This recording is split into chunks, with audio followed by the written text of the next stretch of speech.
Ġie inawgurat uffiċċju tal-Pulizija fil-Komunità f'Marsaxlokk.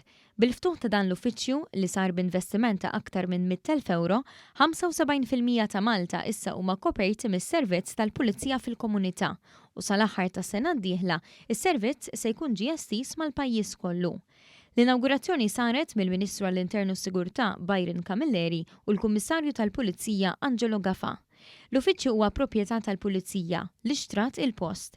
Qabel l-asa tal-Pulizija kienet żewġ bibien il fuq u kienet mikrija mingħand il-privat mingħajr ir-rekwiżiti kollha meħtieġa biex topera fi żmien tal-lum fosthom l-aċċessibilità għal kulħadd.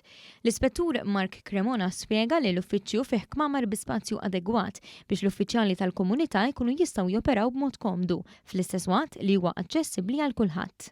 Illum ftaħna b'mod uffiċjali l-uffiċċju tal-Pulizija tal-Komunità minn fejn fih ser ikunu jibdew joperaw il-Pulizija tal-Komunità, it-tim jikkaverja l-erja ta' Marsaxlokk u Bużebbuġa, il-ħsiebu biex dan l-uffiċċju jintuża biex it-tim ikun jista' jikkollabora kemm mal-Kunsill Lokali u entitajiet oħra biex fl-aħħar mill-aħħar residenti ta' Marsaxlokk ikunu jistgħu jgħixu b'mod iktar sigur u mod iktar aħjar.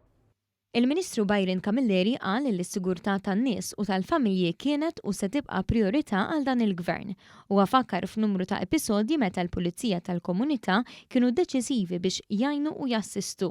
Il-Kummissarju tal-Pulizija Angelo Gafà qal li dan il-proġett huwa turija tal-ħidma li qed isir mill-korp biex jittejjeb l-ambjent ta' madwarna għal benefiċċju kemm tan-nies kif ukoll tal-uffiċjali tal-Pulizija.